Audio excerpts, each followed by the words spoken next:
Let's just say I do decide to join. What would I have to do? Will I be accepted into Kappa Psi Kappa tomorrow night? Oh, spirits are feeling generous tonight. I didn't know you were in a sorority.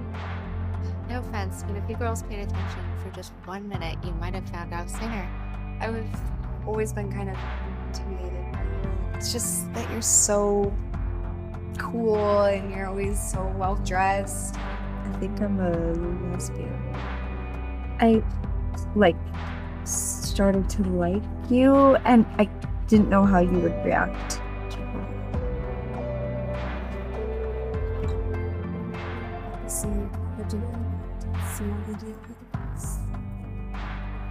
Oh, great Kappa spirits. Should Julia kiss me? You don't want to upset the spirit. Do you think?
Rather than any actual reunion with the past she has spent 10 years trying to survive.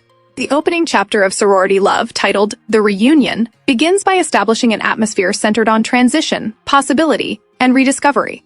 Set against the familiar backdrop of a new college semester, the film introduces sorority recruitment not simply as a campus tradition, but as a symbolic gateway into belonging. Rather than presenting the organization as a superficial social club, the story frames it as a community built around shared identity, mutual support, and the hope of finding people who understand one another during one of life's most uncertain stages. This setting immediately positions the narrative within themes that resonate strongly with many LGBTQ+ viewers, particularly those who have experienced college as a period of questioning, self-discovery, and the search for authentic community. At the center of the story are Penny and Madeline, two longtime friends whose reunion after spending a year apart immediately feels genuine and emotionally significant. Their excitement upon seeing one another communicates that their relationship carries history long before the audience enters the narrative. Instead of relying on lengthy exposition, the film allows their natural familiarity to demonstrate years of shared experiences. References to facing high school against the world together suggest that each woman served as an emotional refuge for the other during adolescence, creating a bond rooted in trust rather than convenience. Their reunion therefore becomes more than two friends catching up. It represents the continuation of a relationship that has already weathered important stages of personal growth. One of the strongest aspects of the scene is how it explores the evolution of friendship during early adulthood. College often represents a period when established relationships are tested by distance, changing priorities, and expanding identities. Penny arrives uncertain about joining Madeline's world, illustrating a hesitation that many young adults experience when stepping into unfamiliar communities. Madeline, meanwhile, is eager to reconnect while also inviting Penny into a chapter of her own life that has clearly become important. Their conversations therefore operate on two levels simultaneously, one about sorority recruitment and another about whether an old friendship can successfully adapt to new circumstances. The sorority itself functions as a compelling metaphor for chosen family. LGBTQ+ communities have long emphasized the importance of relationships formed through acceptance rather than obligation, particularly for individuals whose biological families may not fully understand or support them. Although the film uses the language of campus organizations, the emotional ideas extend much further. Madeline describes sisterhood not merely as membership, but as belonging to something larger than oneself. The invitation carries emotional weight, because she is not simply asking Penny to join a club, she is asking her to become part of a community that promises loyalty, mutual care, and enduring companionship. This emphasis on chosen family resonates beyond queer audiences as well. Many viewers understand the desire to find spaces where vulnerability feels safe and authenticity is welcomed.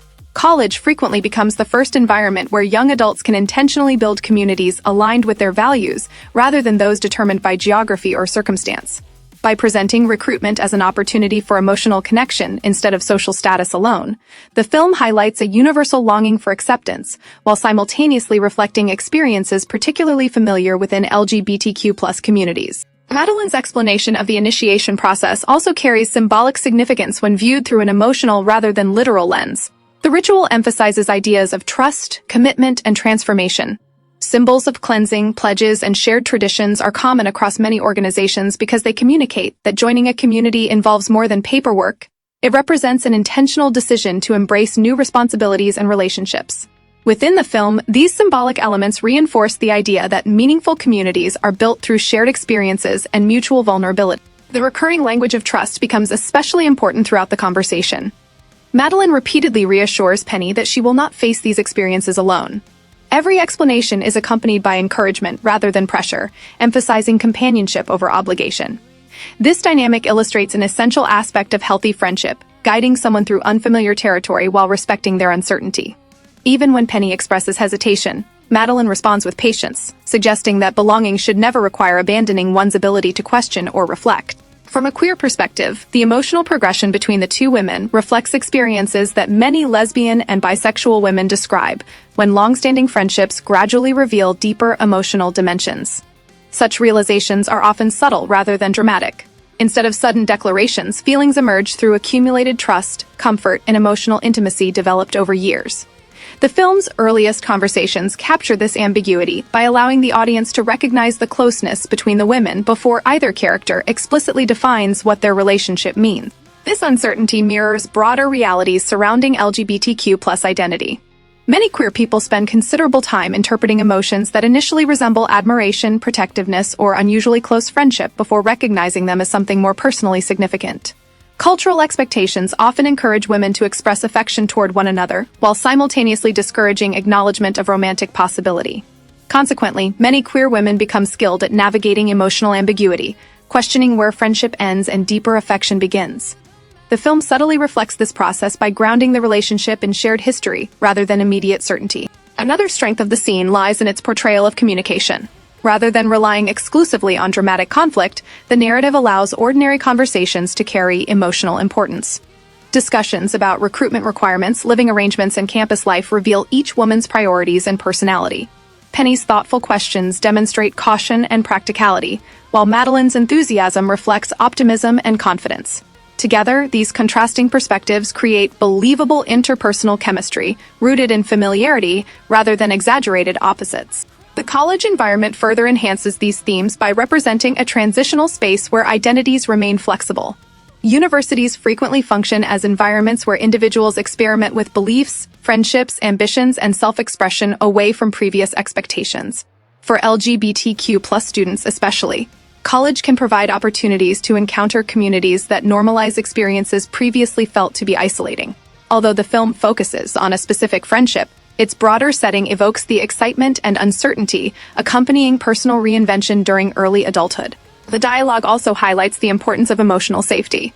Throughout the conversation, Madeline continually emphasizes support rather than competition. In doing so, the film presents female relationships as collaborative instead of adversarial. Popular media has often portrayed women as rivals competing for attention or social status, but this narrative instead foregrounds encouragement and reassurance. That emphasis contributes to a more nuanced representation of women supporting one another while navigating unfamiliar experiences together. From a thematic standpoint, the chapter examines belonging as an active choice rather than a passive circumstance. Penny is never portrayed as automatically accepting the invitation placed before her. Instead, she evaluates whether this new community aligns with her own values and comfort level. That process reflects broader questions many people face throughout adulthood. Where do I belong? Who understands me? Which communities allow me to become my most authentic self? These questions transcend the immediate setting and become the emotional foundation upon which the rest of the anthology can build. The performances further reinforce these ideas through understated emotional expression. Rather than relying on elaborate speeches, both actors communicate affection and familiarity through relaxed conversation, humor, and shared memories. Their chemistry succeeds because it feels lived in, suggesting a friendship with genuine history. Small moments of laughter and mutual reassurance become just as significant as larger narrative developments because they establish emotional credibility. Visually, the setting contributes to an atmosphere of warmth and possibility. The dorm room symbolizes independence while simultaneously remaining intimate enough to encourage honest conversation. Unlike larger public campus spaces, this environment allows the characters to lower their emotional defenses. The simplicity of the location directs attention toward dialogue and interpersonal dynamics instead of spectacle, reinforcing the film's investment in character relationships over elaborate production. The pacing likewise supports the emotional focus. Rather than rushing through exposition, the film allows conversations to unfold gradually, giving viewers time to understand each character's perspective. This slower rhythm reflects the reality that meaningful trust develops through conversation rather than dramatic revelations. Emotional investment grows because the audience witnesses two people genuinely listening to one another instead of merely advancing the plot. Ultimately, the first chapter of Sorority Love succeeds most effectively as an exploration of reunion, belonging, and emotional possibility. Beneath its campus setting lies a thoughtful meditation on how friendships evolve alongside personal identity and how communities can provide spaces where individuals feel understood rather than judged. The chapter invites viewers to consider chosen family not as a replacement for existing relationships, but as an expansion of one's emotional world through trust, loyalty, and shared experience. By emphasizing compassion, openness, and mutual support, the film offers a perspective that resonates with many LGBTQ+ viewers, while remaining accessible to anyone who has searched for belonging during periods of transition. Its greatest strength is not spectacle but sincerity, presenting the beginning of a relationship shaped by familiarity, encouragement,